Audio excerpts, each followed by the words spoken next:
സ്വാതന്ത്ര്യത്തിനുള്ള അവകാശം. ആർട്ടിക്കിൾ 19 മുതൽ 22 വരെയുള്ള സ്വാതന്ത്ര്യ ഇന്ത്യൻ ഭരണഘടന ആർട്ടിക്കിൾ 19 കുറിച്ചുള്ള വിശദമായ ഒരു വീഡിയോ ആണ്. അതായത് ആർട്ടിക്കിൾ 19 6 മൗലിക സ്വാതന്ത്ര്യങ്ങൾ ഒരു ഇന്ത്യൻ പൗരന് നൽകുന്നുണ്ട്. അവ ഏതൊക്കെയാണ് എന്നുള്ളത് ഒരു കോഡിലൂടെ, ഞാൻ അവസാനം ഒരു കോഡ് പറയുന്നുണ്ട്, ആ കോഡിലൂടെയും നമുക്ക് പഠിക്കാം.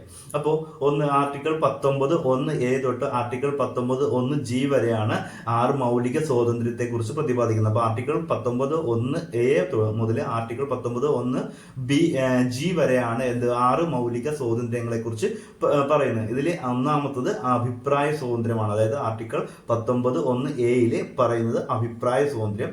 2, നിരായുധരായി സമാധാനപരമായി ഒത്തുചേരുവാനുള്ള അവകാശം, അതായത് സംഘടിക്കുവാനുള്ള അവകാശത്തെ കുറിച്ചാണ് ആർട്ടിക്കിൾ 19(1)(b) പറയുന്നത്. അതുപോലെ ഇങ്ങനെ സംഘടിക്കുന്നവർക്ക് സംഘടനകളും പ്രസ്ഥാനങ്ങളും രൂപവൽക്കരിക്കാനുള്ള അവകാശത്തെ കുറിച്ചാണ് 19(1)(c) പറയുന്നത്. അതുപോലെ ഇന്ത്യയിലുടനീളം സഞ്ചരിക്കുവാനുള്ള സഞ്ചാര സ്വാതന്ത്ര്യത്തെ കുറിച്ച് പറയുന്ന ആർട്ടിക്കിളാണ് ആർട്ടിക്കിൾ 19(1)(d).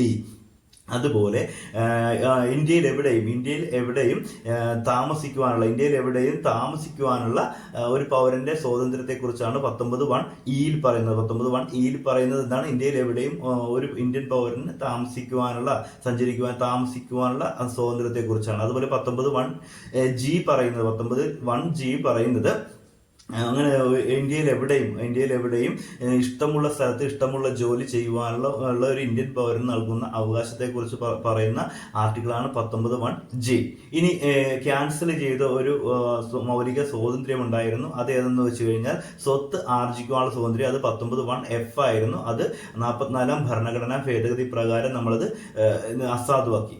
ഇനി അതേപോലെ ഈ നമ്മൾ പഠിക്കുമ്പോൾ ശ്രദ്ധിക്കേണ്ട കാര്യം എന്ന് പറയുന്നത്, ഈ ആർട്ടിക്കിൾ 19 എന്ന് പറയുന്നത് ഇന്ത്യൻ പൗരനെ ഇന്ത്യൻ ഭരണഘടന അനുവദിക്കുന്ന 6 മൗലിക സ്വാതന്ത്ര്യങ്ങളാണെന്ന് പറഞ്ഞു. എന്നാൽ ഒരു വൈദേശികമായ കടന്നുകയറ്റമോ യുദ്ധമോ സംഭവിക്കുന്ന സാഹചര്യത്തിൽ അടിയന്തരാവസ്ഥ പ്രഖ്യാപിക്കുകയാണെങ്കിൽ ഈ ആർട്ടിക്കിൾ 19 പറഞ്ഞ കാര്യങ്ങൾ ഒരു ഇന്ത്യൻ പൗരന് നഷ്ടമാവുകയുള്ളൂ.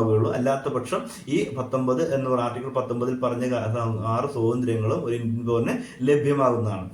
ഇനി ഇതിൽ പഠിക്കാനുള്ള കോഡ് എങ്ങനെയാണെന്ന് വെച്ച് കഴിഞ്ഞാൽ നമ്മൾ ചിന്തിക്കുക. ഒന്നാമത് നമ്മൾ പറഞ്ഞത്